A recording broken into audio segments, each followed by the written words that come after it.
Hi, Sujaya. How are you? Hi, Wrinkle. I'm good. How are you doing? Good, good. Thank you so much for coming and helping out.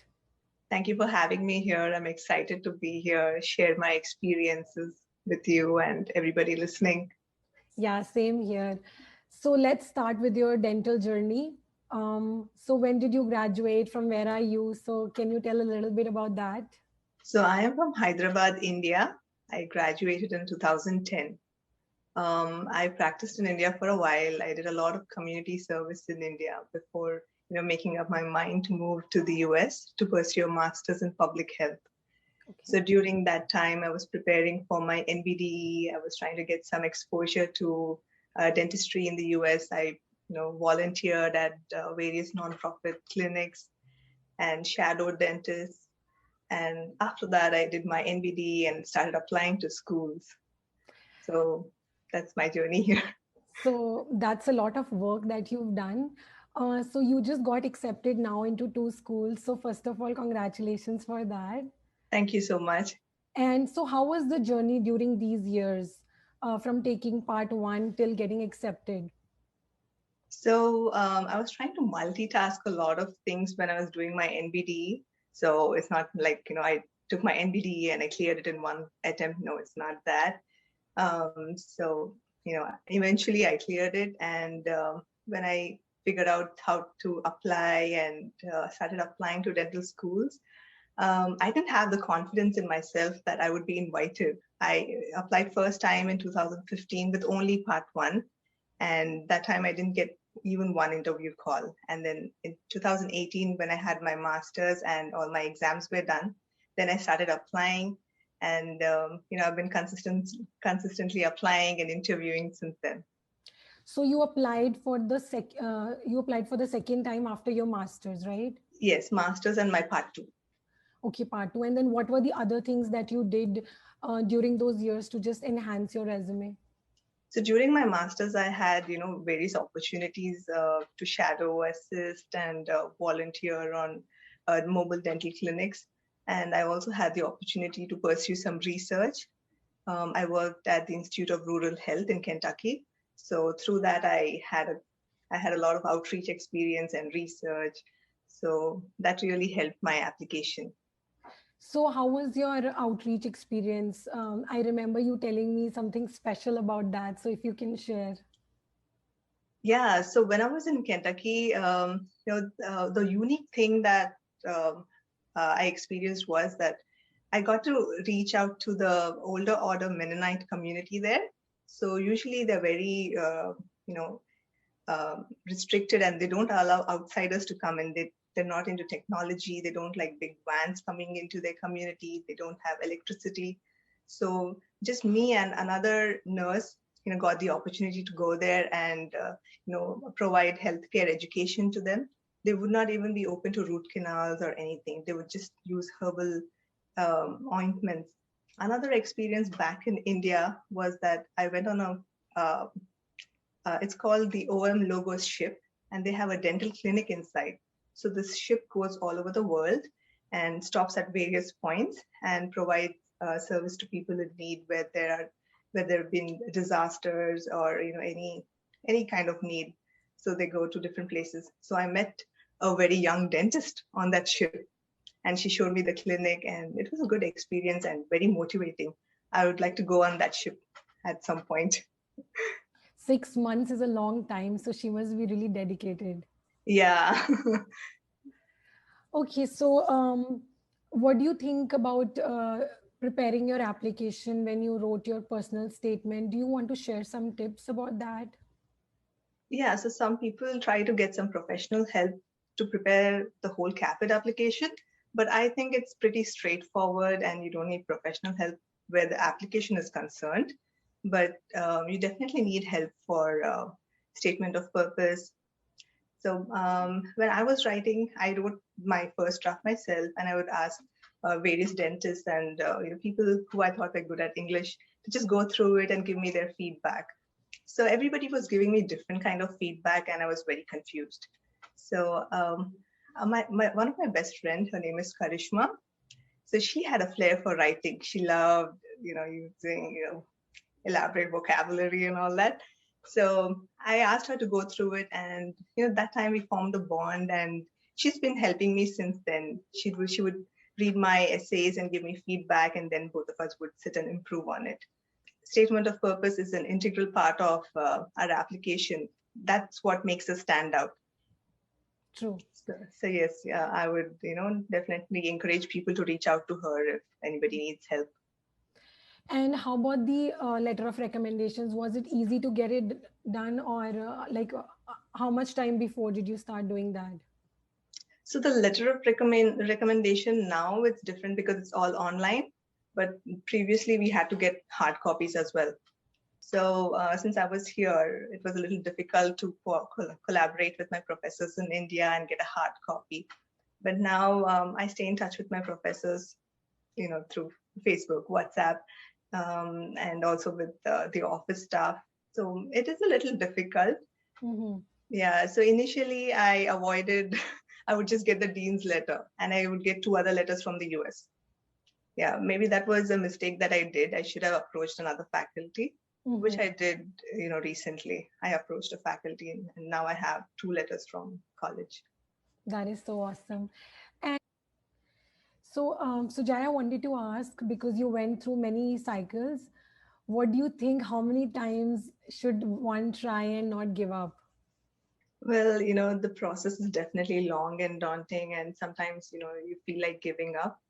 But, I was just going on and on without thinking, okay, if not this cycle, there's going to be another cycle, until I spoke to my friends and they said, I am done. I'm not going to apply anymore. I have to look for other opportunities. That's when, I had a discussion with my husband, and, we thought that maybe this is going to be my last try, and then I would explore other opportunities. If you don't get into this is not the end of the world, but Yeah. there are definitely other things that you can do. Right. So, it has to be like a personal decision. You have to look at your resources, your family support, and where you stand. So yeah, it's a personal decision for everybody. I can't put a time limit on it. Yeah. For me, this was the last cycle. But I'm sure you would have outperformed, and that's why it turned out to be a good outcome. Well, I like, we had a discussion earlier too, that I call this like a miracle. It Yeah. is not something that I expected that to, University of Minnesota. I thought I would probably get accepted to another university and I would be happy. But, it was definitely a God thing. Yeah, it's not something that. Yeah, because I remember you got called towards the end when almost they had already selected many students. So definitely it's a miracle. Yes, yeah, I got a call in October, and I was very excited to receive that. But I was not sure if I would be accepted or not till I, received it. Yeah. And then, one morning I was like full of faith, and I was just praying about it. I think, Lord, please open this door for me. I want to stay at home. I have a 2-year-old daughter. It would, work out perfectly. And I was just praying and praying. And in 45 minutes, I saw my phone. There was no call. I was just going to put it away. And then I received a call that time that I was accepted. So, definitely it was a miracle that That I is so received the call. exciting. And also it's an inspiration to so many people who give up by July, or by August, that they won't get any more calls, but you still got in October, so that's different. Yeah, till University of Minnesota has a unique, admissions process. I don't have 100% clarity on that, but, they go on very late. Right. Yeah, they even accepted people in December. Oh, wow. Yeah, so it appears that, they go back and forth with their applicants. Mm-hmm. So people who interviewed in April or May still got accepted in December. Right. Yeah. And so this last year was really tough because there was a pandemic. So how did you manage things during that? Do you want to talk a little bit about that? So yes, pandemic was definitely challenging for all of us. For me, a challenge was that I have a daughter at home and I did not want to put her in daycare because I didn't want to expose her unnecessarily. And not unnecessarily, not exposure at all. Yeah. Yeah, and another obstacle that I had was that my work permit had expired, and the extension was taking too long. So working was out of question, and I went to various clinics to just ask them if I could shadow.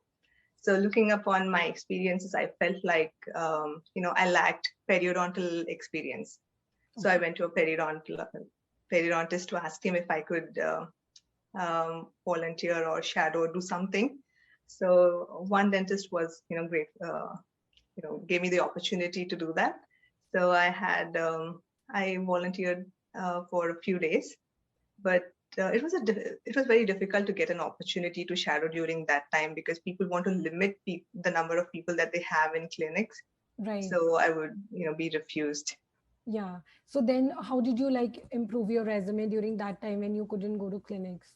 So for me, what happened was there was no dental thing that I could do. I couldn't go physically anywhere, and I definitely did not want to spend money on doing courses like preceptorship and all of that. Um, like I told you, I've been trying for a while, and I was at my end. But I definitely wanted to use my time in a good way, and I reached out to the American Red Cross and joined their disaster action team. So I was on their team to help people who have just witnessed, like just gone through a house fire. They've lost everything and they don't have anything left. So I would help them with their recovery, help them plan their recovery. Some people they would just go blank and they don't know what to do next. So that time I would just counsel them and tell them where they could find resources and stabilize themselves. That is so interesting. So that means a lot of people can do that during the pandemic. Yeah, yeah. Even other times, you just have to be on calls. The Yeah. other thing that I was also doing was one of my friend was starting an NGO in India. It's Okay. called Davakhana. It's going Okay. to be like a mobile dental van. So Okay. I helped him create these promotional PowerPoint presentations and flyers. So these two experiences were something that I was able to talk about during my interview as well. Yeah. So like basically few online things and then the Red Cross. Yes. Right. Obviously, we have a lot of CE opportunities online. I was doing those as Yeah. well, dental. Okay. So what is one tip, trick that you want to suggest to every aspirant that helped you get into school that you had this year but you didn't have in the previous years? Well, I would say that the biggest difference in my application was that I redid my statement of purpose Mm-hmm. with the help of my friend Karishma. Yeah, and yeah, another mistake that I probably would try to highlight is that when I received my first invitation, I was not expecting it. Neither was I prepared for the bench test. Right. So I would like to encourage people, if you are applying, then you should look forward for an interview and prepare for it. I Yeah, totally agree. yeah, invest in a good bench course. So, Sujaya, you went through so many cycles. I'm sure that time would have been very difficult. How did you go through that phase? It's not easy because your relatives and your friends, everyone is asking you, "What are you doing these days?" And you can't explain them. So, how was that? Was that depressing? Yeah, that was a difficult time, and after one cycle, I decided not to tell my family and my relatives. It was just me and my husband and a few people here and there. All of my dental friends knew that I was still pursuing. So I was even trying to get a job with my master's in public health. One thing that I was very against was manipulating your resume and showing that you have more experience. So that was one of the reasons I couldn't apply to many jobs and didn't make it. Right. But that was a difficult time, and I was feeling very low. But there's this one verse in the Bible that says that for I know the plans that I have for you, says the Lord, plan not to harm you, but plans to give you a hope and a future. So I was clinging on to that, and that verse kept coming to my mind. So this cycle, you know since I decided that this is going to be my last, if it doesn't work out this cycle, I will take it that God has another plan for me. Right. And I just surrendered everything to God. you Yeah. know I've done everything. I've taken my test. I have experience in almost everything. Yeah. It's everything that I've done. Now it's all, in your hands. If it's not going to happen, I'm not going to be sad about it. There are other things that we can explore. Yeah. But then, I was also, that words kept coming to my mind. And, I just kept praying, God, what do you mean by this verse? It doesn't make any sense in my life. Yeah. But, now I know That God is opens amazing. doors at, Yeah. his own time. I also think when you think like this, that this is your last cycle, you're not going to apply again, you are less stressed. So you perform better in interviews and everything. I was already done with my interviews. Wrinkle, I was already done with my interviews. I did my part. Yeah. I was just stressing out and I was thinking, what if I don't make it this year? What Yeah. next? Yeah. What if I'm going to be waitlisted again? Do I apply again? So Yeah. that was the question that, kept coming Yeah. into my mind and making me nervous. I remember you telling me that you'll go to India if you don't make it. Yeah, all sorts of thoughts are coming in my mind. Yeah. So now that you're in Minnesota, must be really exciting, but also hectic. Do you like it's not been a lot of time, but do you think all that hard work was worth it? Like, how are you learning everything? How is it going? Well, I'm really grateful for each and every experience that I've had. Be it, when I came here the first time, I was asked to shadow a dental assisting student. Oh, And, that day I went home so depressed. It's like not even an assisting student. I'm shadowing an assisting student. But yeah, then later, I took it as a learning experience. There's so much to learn. right. The instruments are so different here, Mhm. electronic charting. There's so much to learn from people. Yeah, so I totally agree. every experience, is valuable. Like at the last job, it's just an example that I can think about. I worked as a clinical assistant, so I was used to Open Dental. It's a software that we use for electric records. Mhm. So over there, initially I struggled a lot to learn that. It seemed very complicated to me. Yeah, I took a lot of time. But now we have Axiom that I'm learning at school. yeah, And that seems like, oh, I know what it is. It's right. not something, very new to me. It is different, but definitely I can navigate through it Yeah, that's true. on my Because own. I learned Eagle Soft, and of course, Hmm. that might help me also. Yeah, definitely. Yeah, Yeah, definitely. My past experiences in the US definitely, helped me out in my school here.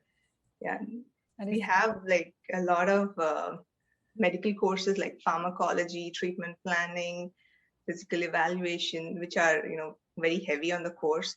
So I mhm. can focus on that rather than, trying to learn another new thing. Yeah, that's true. So, my last question, how do you balance now between personal and professional life, especially when you have a 2-year-old daughter? Well, firstly, I would like to say that I'm, truly blessed that I do not have to move to another state. I can stay Yeah, at home with my family. The university is only like 30 minutes away. wow. So truly blessed that way. But, I didn't want to send her to daycare, like I said. Yeah, I'm blessed that my sister could come here. So fortunate that, she can be here and help me out during this process. And my husband is very supportive. My parents, my in-laws, definitely they would have to take turns and come here. yeah, Yeah, but without family support, this journey is very difficult. true, true. I totally agree. Yeah. Anything else you want to tell all the students who are still into the cycles and preparing for the next capit cycle? Well, I would just like to, say that, don't compare your scores or statistics or how many attempts did I have in NBD or, even back home. Don't think about all that. Just apply to schools. If the school website has a cutoff or something, then that is something, you have to consider. But if the school doesn't say anything, you won't know until you apply. Don't ask people, can I apply? I have such a low score. Even if you have a score of 2 on your Yeah, GPA, that's so still true. apply because the universities look at the whole application. True, true. And I just feel that everyone should help each other so that people don't have to spend money on taking professional help. So if we all share our experiences and help each other, so it'd be much better, I think, the whole Yes, I journey. totally agree with that. Yes. Sometimes you have an area where where you think that you're weak, like, bench test preparation or Yeah, something.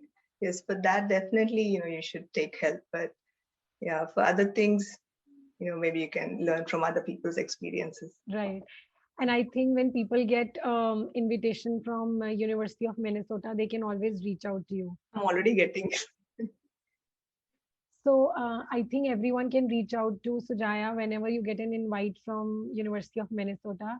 She would be open to helping everyone on Facebook, right? Sure, Wrinkle, sure. Right. Yeah, please feel free to reach out to me if you have any questions, CAPID or the whole process, or even University of Minnesota. I would love Actually, to share my experience. you were so helpful to me as well because when I was going through the Loma Linda bench test, we had a group. We used to critique each other's preparations. So I'm really thankful to you also for that. Same here, Wrinkle. It was wonderful studying with you. That experience really helped me, critiquing each other's work. Yeah. We sometimes we overlook our, mistakes. Thanks. Yeah. So everyone should make study groups, and I think that would be good. Yes, that's a great idea. Thank you so much for coming and sharing your experience. It's been amazing. Thank you so much. Thank you for having me, Wrinkle. It was, such a joy to be here. I just hope that we encourage, more applicants, and definitely feel free to reach out to me if any of you have any questions, or you just want to know something. Feel free to reach out to me on Facebook. I'm active on Facebook, not on Insta. That's okay. Thank you so much, Sujaya. I hope that I have not taken much of your time and your daughter might be waiting for you. So you All the best for your initiative, Wrinkle. I hope that many people are encouraged by all the information that you share and from others' experiences too. thank you so much. I'm just trying my best and thank you for coming. You're welcome, Wrinkle. Take care. Take care. Bye.